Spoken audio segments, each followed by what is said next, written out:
Hello friends.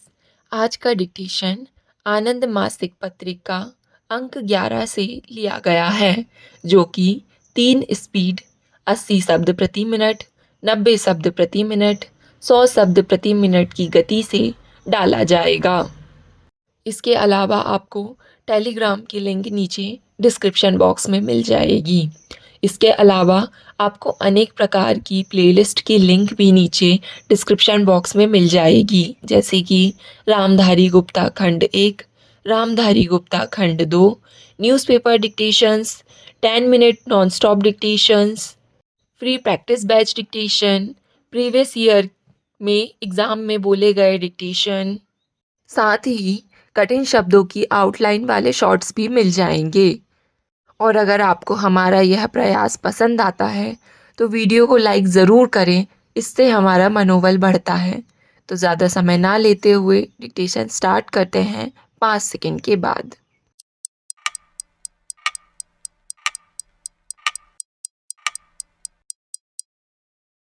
बहनों और भाइयों, हम सब जानते हैं कि आज की सबसे बड़ी आवश्यकता यह है कि विकास की गति बढ़ाई जाए, क्योंकि आज हमें जिन समस्याओं का सामना करना पड़ रहा है और जिनकी इस सदन में भी कई बार चर्चा की गई है, जैसे बेरोज़गारी, अल्प रोजगार, उद्योगों की अप्रयुक्त क्षमता, पिछड़े क्षेत्रों और जनता के पिछड़े वर्गों की दशा सुधारना, उनका एकमात्र हल यही है।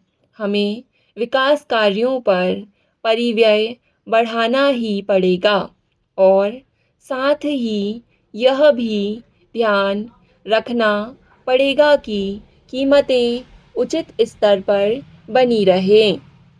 प्रस्तावित योजना की एक बहुत बड़ी विशेषता यह है कि इसमें स्थिरता के साथ विकास करने की बात कही गई है। स्थिरता बनाए रखने के लिए तय किया गया है कि कृषि उत्पादन में 5% की वार्षिक वृद्धि की जाए और समीकरण, भंडार या बफर स्टॉक बनाए जाएं। योजना में सभी जगह आत्मनिर्भरता पर बल दिया गया है। यह इससे स्पष्ट हो जाएगा कि 2 वर्ष बाद अनाज का रियायती आयात पूरी तरह से बंद कर दिया जाएगा और शुद्ध विदेशी सहायता वर्तमान स्तर से आधी ही ली जाएगी। पूर्व योजना में विदेशी सहायता कुल विनियोग का 25% थी, जबकि प्रस्तावित योजना में प्रस्तावित विनियोग का यह केवल 8% होगी। यह इससे भी परिलक्षित होता है कि वह हम परियोजनाओं के डिज़ाइन तैयार करने वाले और परामर्श देने वाले संगठनों का विकास देश में ही करने को विशेष महत्व दे रहे हैं। इस नई योजना में भी हम अपने उद्देश्य से पीछे नहीं हटे हैं, क्योंकि आज भी हमारा लक्ष्य पहले की तरह यही है कि विकास के साथ साथ सामाजिक न्याय पर भी ध्यान दिया जाए। इसे तेजी से विकास करके ही पूरा किया जा सकता है, क्योंकि जब तक योजना में निर्धारित लक्ष्यों के हिसाब से विकास नहीं होगा, तब तक ना तो गरीबी दूर करने की दिशा में और ना ही सामाजिक न्याय की दिशा में आगे बढ़ा जा सकेगा। सामाजिक न्याय के लिए पहली आवश्यकता स्वभावतः यह है कि जनता के गरीब वर्गों में आवश्यक वस्तुओं की खपत बढ़े और ऐसा तभी हो सकता है जब अनाज, कपड़ा और अन्य वस्तुएं अधिक मात्रा में उपलब्ध हों। योजना में ऐसा ही करने का विचार है। शिक्षा, स्वास्थ्य और समाज सेवाओं पर होने वाले सरकारी खर्च में वृद्धि की गई है। बहनों और भाइयों, लोकतंत्रीय प्रणाली में कम सुविधा प्राप्त वर्गों की उत्पादकता और कमाने की क्षमता बढ़ाने का यह एक अत्यंत प्रभावकारी उपाय है। योजना में यह सुनिश्चित करने की चेष्टा की गई है कि विभिन्न मदों में सरकारी खर्च में वृद्धि की यथोचित दर बनी रहे। वास्तव में हमारा लक्ष्य तो यह है कि अधिकाधिक साधन जुटाए जाएं और यदि संभव हो तो समाज सेवाओं पर होने वाले खर्च में और अधिक वृद्धि की जाए। कृषि के क्षेत्र में कुछ कदम उठाना बहुत ही महत्वपूर्ण है। इसलिए योजना में कुछ नीतियां निर्धारित की गई हैं।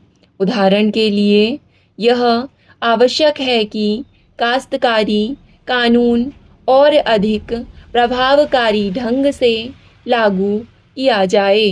खेतिहर मजदूरों के न्यूनतम वेतन निश्चित किए जाएं और सहकारिताओं की ऋण देने की नीति छोटे किसानों को लाभ पहुंचाने वाली हो। इसी तरह यह भी आवश्यक है कि औद्योगिक क्षेत्र में भी अधिकाधिक उद्यमियों को प्रोत्साहित किया जाए। जीवन बीमा निगम जैसी वित्तीय संस्थाओं की नीति में भी फेरबदल करना होगा ताकि वे इन उद्देश्यों की पूर्ति में सहायक बन सके। वित्तीय संस्थाओं के मामले में कुछ कदम उठाए जा चुके हैं, परंतु इस विषय पर नए सिरे से विचार किया जा रहा है।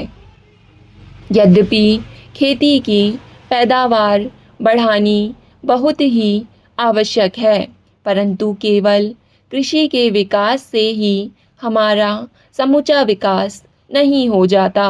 इसलिए संतुलित विकास के लिए हमने औद्योगिक विकास पर भी बल दिया है।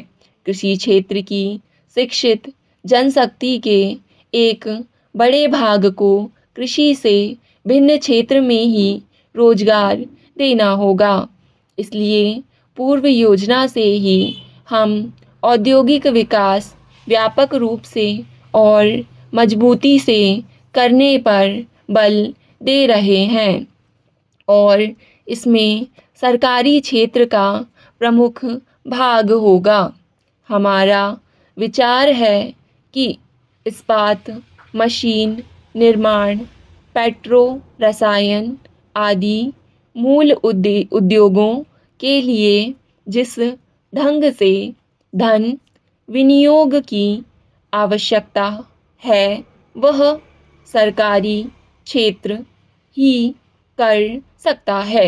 यदि हम सरकारी और निजी क्षेत्र में विभिन्न मदों के लिए रखी गई विनियोग राशियों की बारीकी से जांच करें तो पता चलेगा कि निजी क्षेत्र के लिए रखी गई 50,000 करोड़ रुपए की राशि में से अधिकांश कृषि, मकान, सड़क, परिवहन आदि के लिए है और यह अलग अलग चाहे कम हो सामूहिक रूप से भूमि विकास, नलकूप लगाने, ट्रक हासिल करने, मकान बनाने आदि के लिए भारी विनियोग कहा जाएगा और यह उचित ही प्रतीत होता है। स्टॉप।